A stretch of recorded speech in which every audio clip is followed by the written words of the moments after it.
Welcome back. Now, the Dr. Hage Geingob Cup, a football tournament launched in 2014 to honor the late President Dr. Hage Geingob's contributions to local sport, particularly football, will come to a close with its 10th and final edition. In studio, we are joined by the face behind the initiative, Amos Shiyuka. A very good morning to you, and afternoon rather. Thank you so much for joining us. Good afternoon. Thank you very much for having me. Absolutely. I was quite privileged to have been part of last year's edition as an MC, and I saw how electric this competition was, to also have seen the late president also there, and also just so many people to be part of this. What was the main aim of the Dr. Hage Geingob Cup since its inception? First of all, I hope you'll join us this year again as the MC. Most definitely. You did a great job. As many of us in local and international know that Dr. Hage Geingob was an avid sports lover, a big supporter of sports, to a point where he would be watching from football to tennis to golf to all sorts of sport codes. And at Independence at that time, he was already then nominated and given the title as patron of Namibia Rugby Union as well as the Namibia Football Association. And to top it off, the Namibia Rugby Union even went as far as naming their rugby stadium after him. So he needs no introduction when it comes to sports circles. He's been around, he's been a sportsman himself, having played rugby and having played football, as testament that he was really a sportsman and he loved sport so much. And we thought, what can we possibly give back to him while he's alive, to celebrate his life, to celebrate his legacy, and say thank you for loving the game of sports. And that's how we got to introduce the Dr. Hage Geingob Cup. Amongst the many sports that he watched and played himself, football was always the closest to his heart.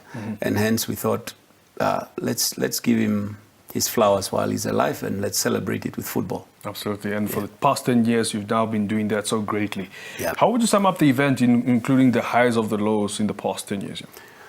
Well, it started off very well. It did very well. We started off with clubs where we invited neighboring countries, the likes of Sundowns and Orlando Pirates and the Kaizer Chiefs. We had teams from Angola, Primero de Agosto. We had our own local teams. It went well. There were challenges here and there with getting them here. Finances was always a challenge because the clubs, especially those big professional clubs, you would know that they ask the top dollar, in fact, for you to bring them into your country. That's right. We did fairly well in that time. We had quite a few sponsors, but I must say the up of it is that we had committed and loyal sponsors who stayed with us. Amongst other smaller challenges that we had, like any other event that it's in its infancy. And we ironed them out as we go on. And then the biggest challenge that we had was COVID-19 that hit us, where we could no longer gather, where we could no longer have sports events and so forth. And at that point, we agreed with the sponsors. We consulted with the late president, and he also agreed. And we diverted the focus from sports to social investment, and that's how we then ended up doing or visiting orphanages, visiting old age homes, visiting maternity shelters across the 14 regions to assist with the same value of sponsorship that we would have invested in the football event. A few lows that I could also identify perhaps was there were times when people were asking, why football only?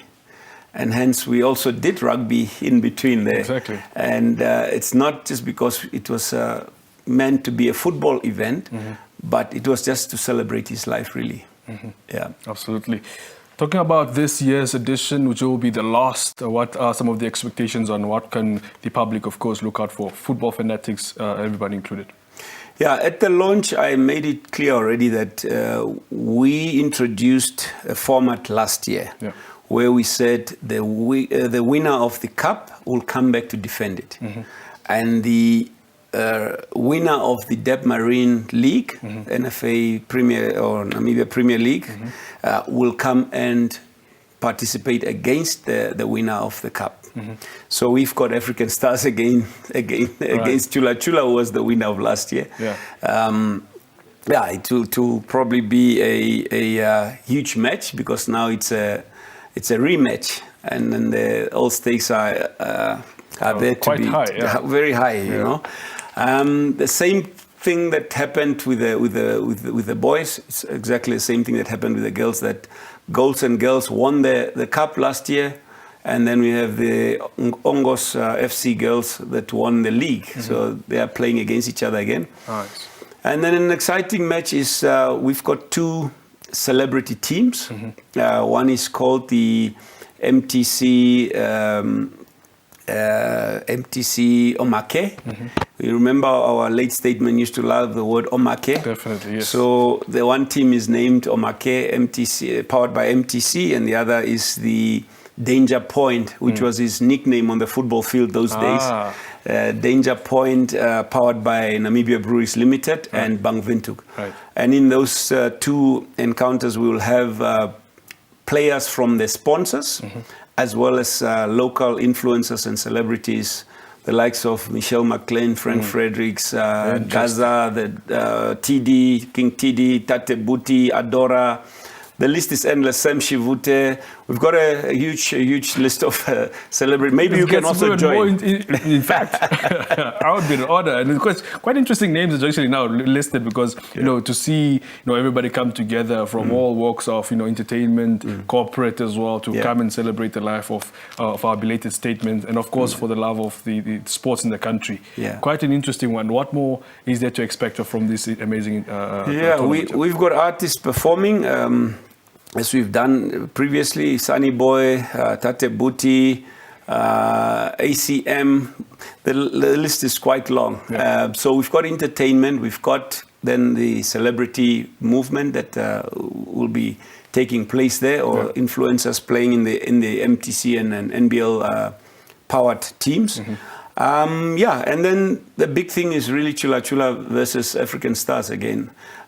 We can't drag it out for too long, otherwise people will have to spend 10 hours on that day on the field. But the highlight of it is that the proceeds will then be channeled to the family, as they are going to introduce the Dr. Hage Geingob Memorial Library or Foundation, and we would be the first to make our donation or pledge to that library or memorial that they will be introducing. Absolutely. The big question now is, when is this going to take place? What is the date, and where is it going to take place? As well as what are the tickets for those who would like to come and be part of this event here?